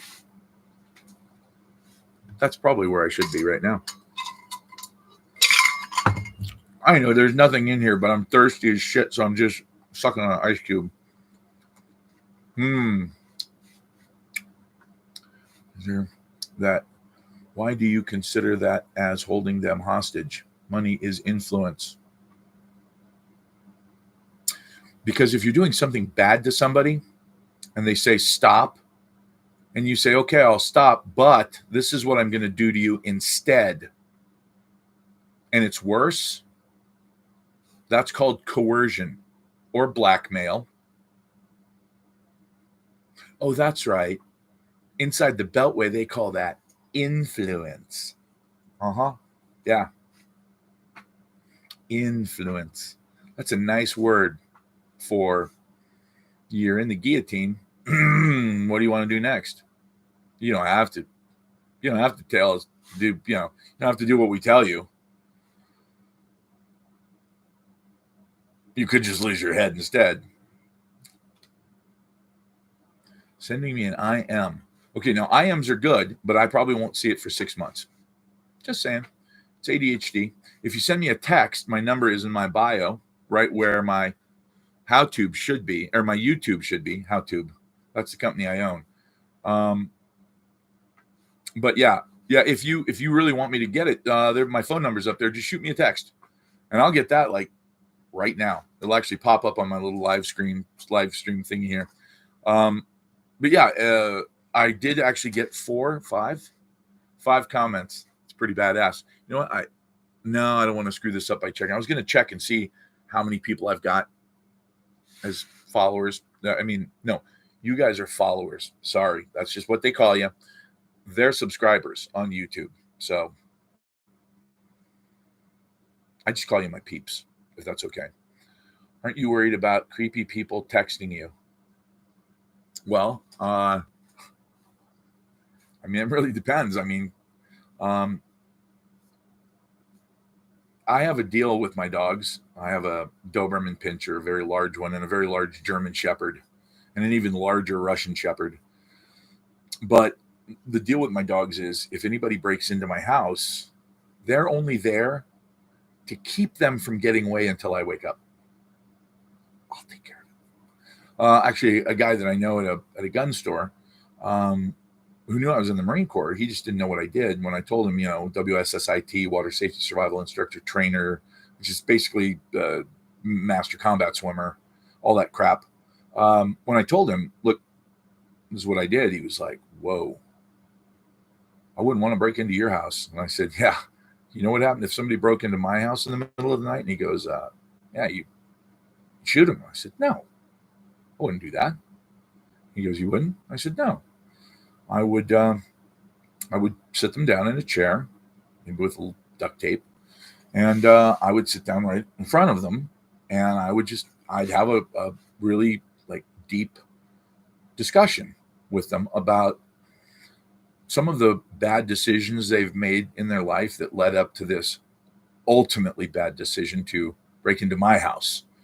And if I found out that perhaps they were just young and stupid and, drug issue kind of a thing, and I could tell that this is not a hardcore criminal, there's a pretty good chance I would let them go.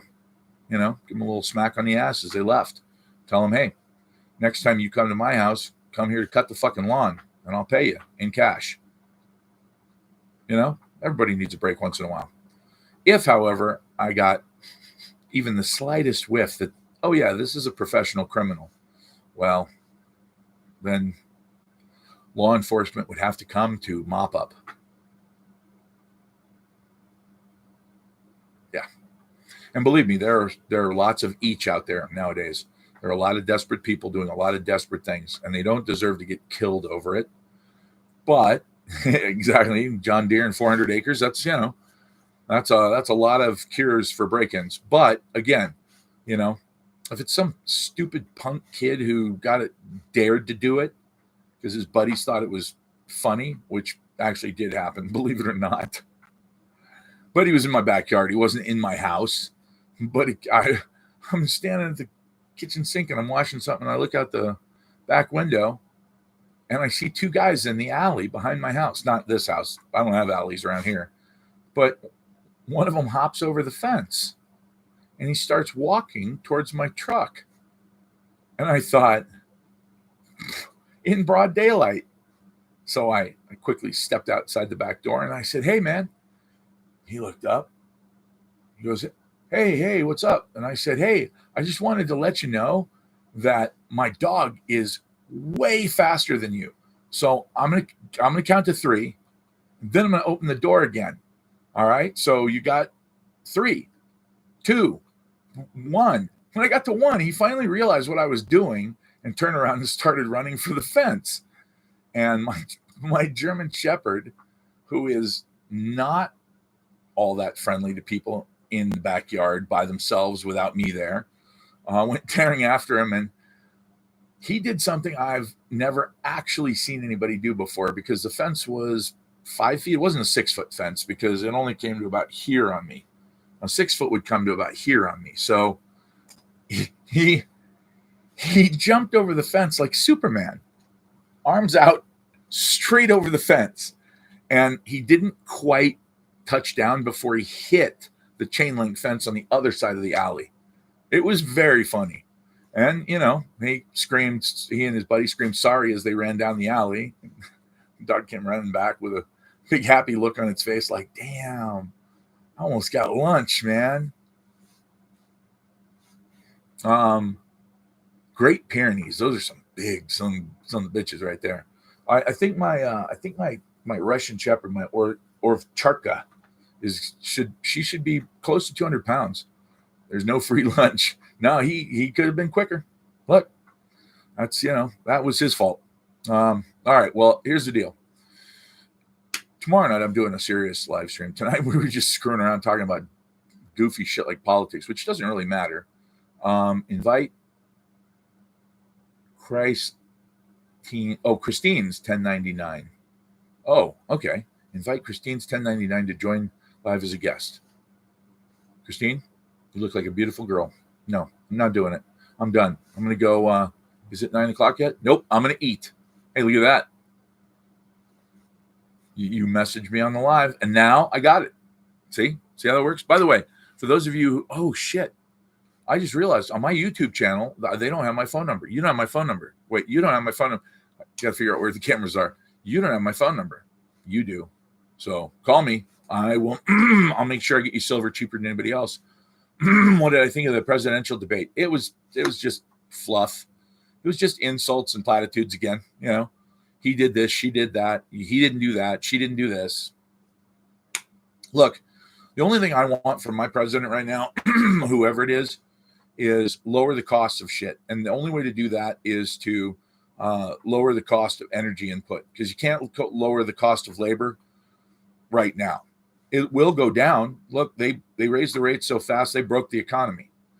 UPS just announced they're going to be laying off an additional 500,000 people. That's stunning.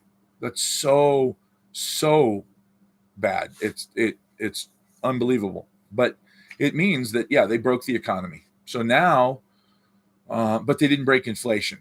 Inflation, core CPI has been going up for 51 straight months, and it went up again.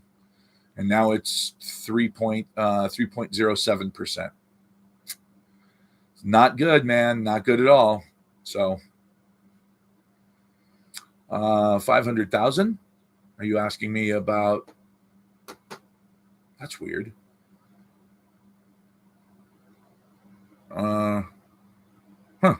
See, it's a weird thing about TikTok, as I don't see real names. I see handles, so I don't know if that's somebody who knows I just sold $500,000 worth of silver. That's weird. But yes, I did. 500,000. Oh, you're talking about UPS. I was like, how the hell do they know? I didn't mention how much silver I sold today. It was actually more than that, but one deal was that big. But yeah, UPS is laying off that many people, which, by the way, is directly related to how much silver I'm selling. Look, we broke the job market. Pay will come down. Now, if you think that's a good thing, I'm sorry, because it's not. It's terrible for the American worker. On the other hand, if we can get inputs in energy come down, plus the cost of labor to come down, plus a few other things to come down, like housing, shit like that. Look, cars are going to be 50% off by this time next year. Remember I said that. Live stream. Fuck, live stream. YouTube keeps my live streams. So if you ever want to see this live stream again, and I know you do, you can go to, oh, by the way,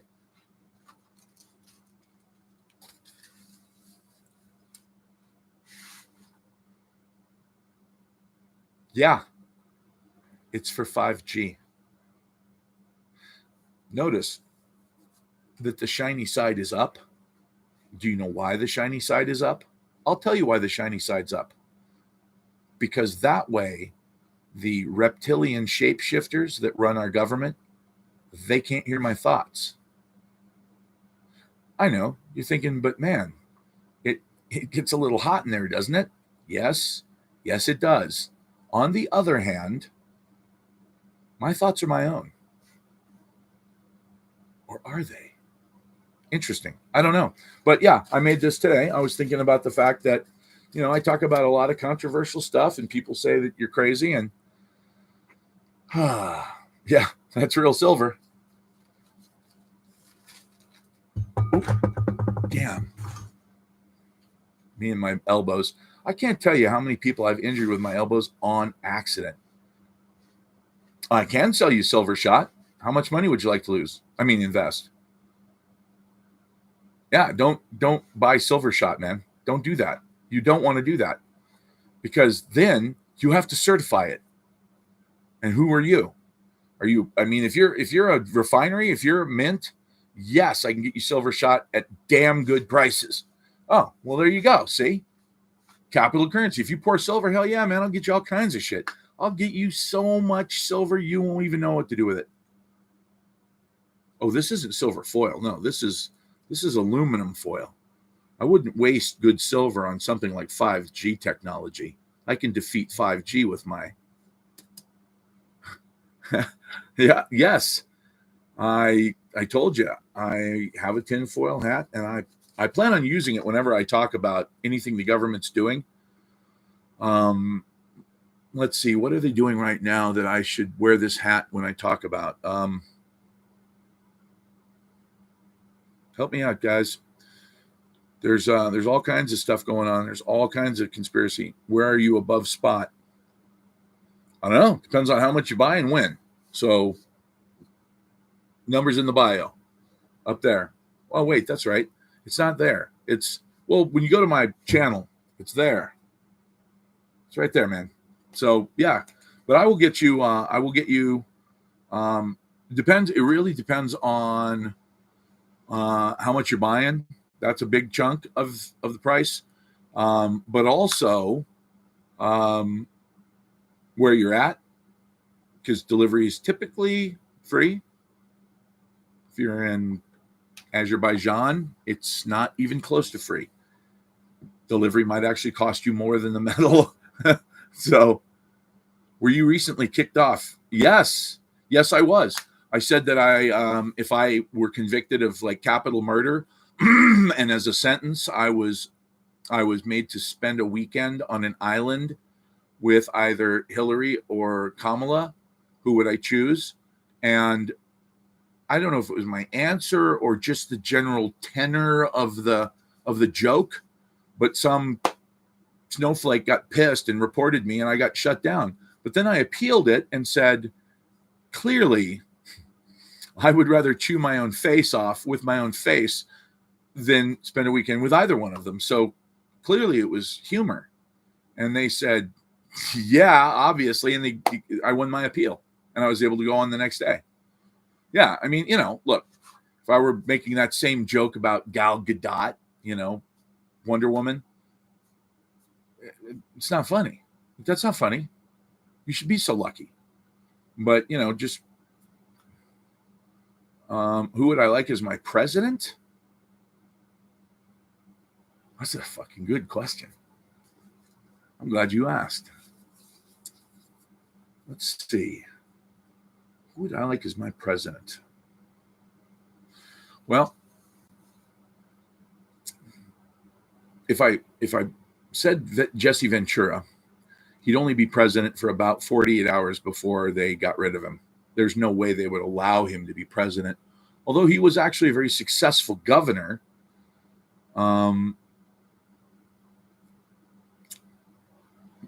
Nancy Pelosi? Yeah, I don't think so. You're not old enough? Boy, it's a good thing your comment disappeared before I got your name. I would have pounced on you the way I would pounce on a Cocoa Puff right now. I haven't had any carbs for about 2-3 weeks. I watched a kid who fights in the UFC, Gray Maynard. He's a friend of mine who won a fight with, I want to say 6-second knockout. It's the fastest knockout in UFC history at the time. We went out and had pizza afterwards, and he got an extra large pizza for himself, and he ate the entire thing. And then he said, I might get a little more. And I was like, Gray, you just fought at 155. How could you possibly do that? And he was like, brother, I haven't had a single carb in 6 weeks. I could do anything. And I was like, yeah, I'll get that. Oh, wow. All right. So you got like a little bit of a personal connection to the gov. Yeah, he was a good governor. Made some good moves. I just think that's a personal thing. I think that Jesse Ventura is, can you eat an extra large pizza all by? Oh, of course. Yeah. They're extra large to you. To me, they're the little hand-sized versions. 14 slices. Yeah. And a keg of tab. I'm on it. I think it was probably a personal thing. I don't think it had anything to do with politics specifically, because they both are anti-establishment as hell. But I think that Jesse might have more receipts by now after doing his conspiracy theory show and all that stuff. But, that's the thing, is that he's got his own deal. He's got his own agenda. Who would I want? God, that's such a tough question. The thing is that in order to get to a position where you would be considered for that, most people sell their soul. Oh, who would be? I don't know. I really don't know. There are. Oh, I know. Who's the guy? I think he's from West Virginia or Virginia, one or the other.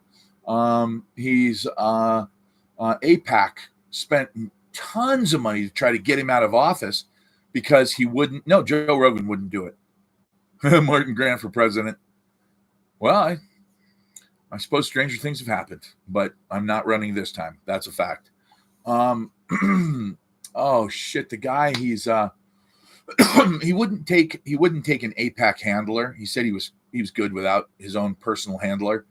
And they explained to him that no, everybody in Congress and everybody in Senate, Joe Manchin, oh my God, nobody's been sold more than that guy. Like, oof, God, what an absolutely horrible human fucking being that guy is. He has held up all kinds of bills that would have helped the United States just to get more money for coal and shit like that in his own state. It's like, come on, man. Yeah, I get it. You want to help your state, but this is the United States. Don't fuck us all so that you can make a little extra money for your guys. But he has. No, the guy's name, he's just a average looking guy. Shit. I can't believe I forgot his name already, because I watched a couple of his things, and he was he's funny. He's got a redneck show on YouTube. He's a prepper, and he owns a farm that he lives on.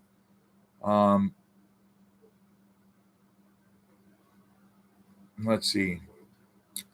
Hey, watch your mouth. George Bush just said that Kamala Harris was a better choice for president. God bless his pointed little head. Vance? No, nobody's ready to be president. No one is ready to be president. It might be Bert. Is it? No, I like Burchett. Oh, I like that guy too. Yeah, I like him. I like that guy. That's the one who got all pissed off when they wouldn't show him UFO stuff, UAP, whatever. They wouldn't show it to him, and he was like, "Look, God damn it, I deserve to know." Let's see. Damn, who? What the hell? The thing about Vance. No, he's not ready. But could he get ready quickly? Would he be ready if he were put in that position? Could he rise to the challenge? Yeah. I mean, look, being an officer in the Marine Corps, it's not easy. You got to deal with a lot of guys like me. And you don't, respect is earned. So, Burchett is awesome. But this guy's name he's a kind of a chubby pie-faced little guy. Like, you'd never expect him to have the chutzpah that he does. But he's got moxie, man. You carry weapons, just wondering. Come on, can you not? Is there any way you could set me up for a little ego better than that? Wait, doink, doink, doink. Yeah, I carry weapons. I'm covered with them. Oh, you may not know. I'm 6'7". I weigh 290 pounds. I'm single. I'm a pain in the ass, though. You should be warned. If you're a girl, I'm a pain in the ass. And if you're a guy, forget what I just said about pain in the ass stuff, because it's not my gig. No judgment. Lives in Queen Creek. I don't live in Queen Creek. Queen Creek is terrible. Okay, I'm sorry. I didn't mean that. If there are any Mormons watching, which I doubt very seriously because I use potty words, I like Queen Creek and I like Mormons. But I live in Cave Creek, where we got lots of saloons and no police department. And by the way, no real regulations for how to build your house. Yeah, we don't have a building permit thing up here. So we just do what the fuck we want. And when the city shows, well, it's not a city, it's a town. And when the town people show up, they go, "Hey, did you have a permit for that?" We go, "Yeah, no, maybe we didn't." I'm like, "Oh, well, you should get one next time." Literally. So, okay, back to Vance. Could he become a good president? Yeah, he'd have to shave, though. We haven't had a president with a beard in over 100 years that I'm aware of.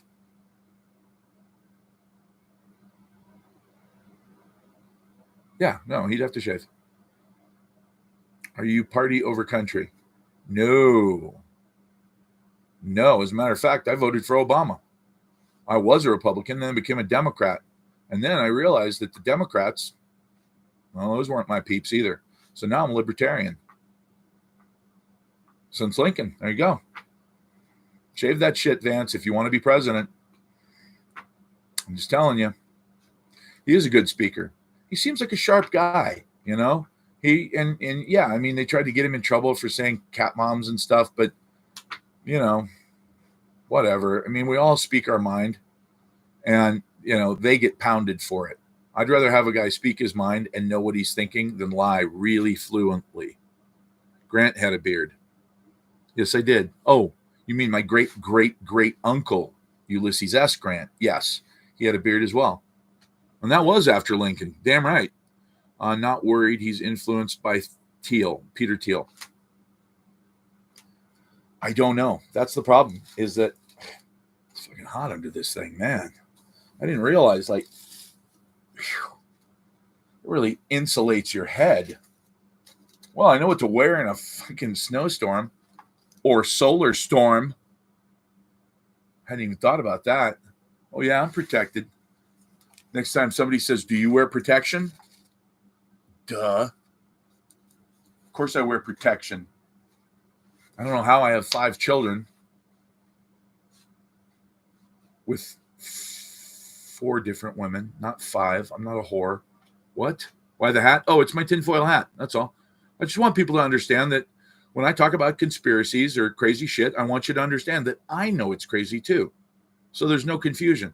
So I put on my 5G defying reptilian shapeshifter thought lancing anti everything tinfoil cowboy hat. He did say people without children don't have a stake in the game. A little weird. Well, I totally understand what he meant by that, though. Okay. And this is what I will tell you. He meant for the future. You have a stake in the game now, obviously. If you don't have kids, yeah, your life matters to you, or at least it should. But yeah, but what about the future? Are you willing to make sacrifices for the future? No. What future? If you don't have kids, there's no fucking future. Oh, well, just because you want to be a good person. No, that's not how it works. Like when you see your kids and you feel that feeling of, oh, fuck, I hope nothing ever happens to them because I would literally not be able to survive that. That is the kind of emotion that makes you want to give them something better than what you got. Whether it's the car that they drive when they turn 16, or in my son's case, 38, or whatever it is. You know, the thing is that feeling of real love. Now I get that. Don't trust me. I've dated a few girls. And when one of them says, oh, I love my cat. I don't want children. I don't need children. I love my cat more than I could ever love a child.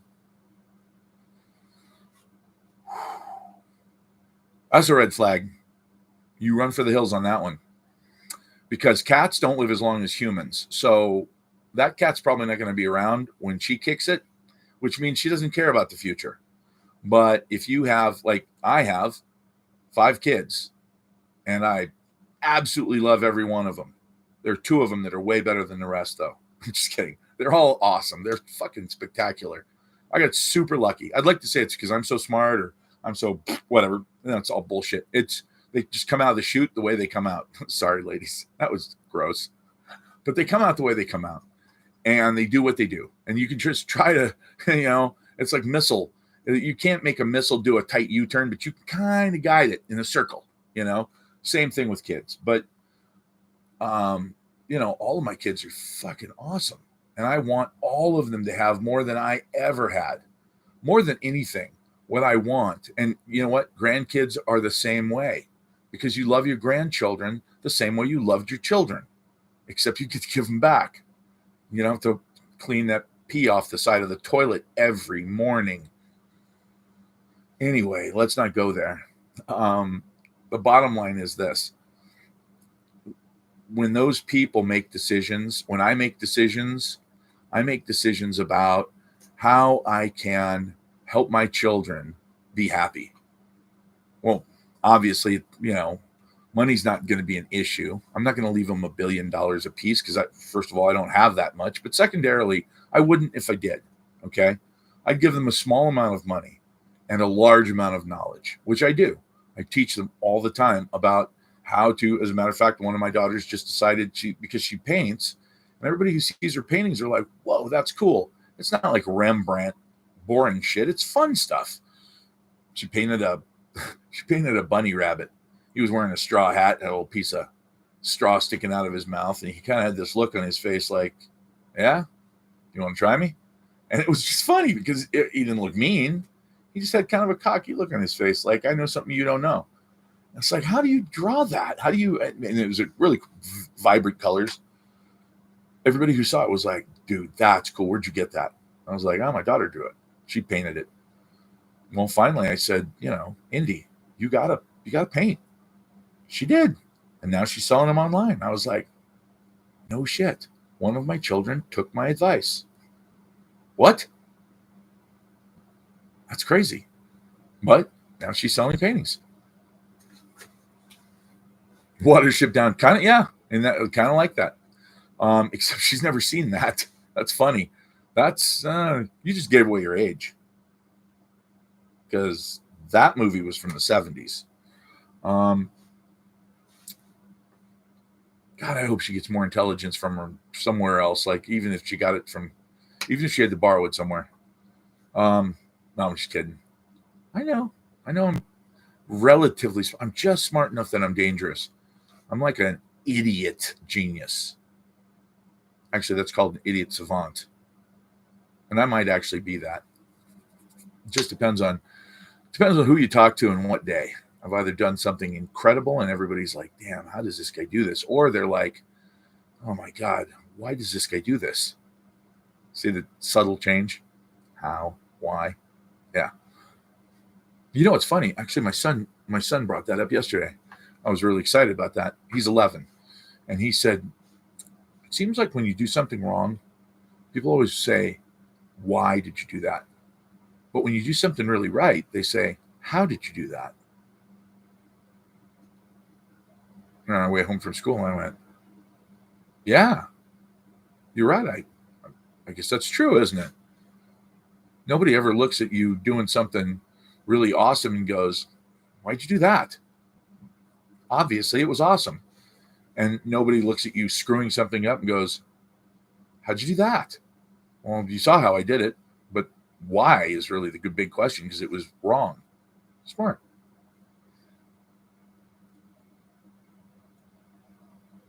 The scratch of the nose. No, actually, you know what it is? It's dry as shit in Arizona right now. And my nose just itches nonstop. And I've been sneezing like crazy. No, it's not. It's not allergies. I don't have allergies. I don't have allergies. I don't have diseases. I don't get colds. I don't get flus. I got COVID. I've had hangovers worse. Many of them. Much worse. That's why I don't drink much anymore. So my point is that physically, I'm a hell of a specimen. Even for 50 something. All right, I'm going to go. I just realized it's 9 o'clock. I have maybe 2 minutes to eat something. Thank you, man. I appreciate that, brother. All right, so you guys have a great night. I'm going to be on again tomorrow. I'm going to be on every night. It's just what I do because you guys need to buy some silver, and I want to help. So, and what else is more fun than this? Well, I mean, there's a couple things, but can't talk about those on the air.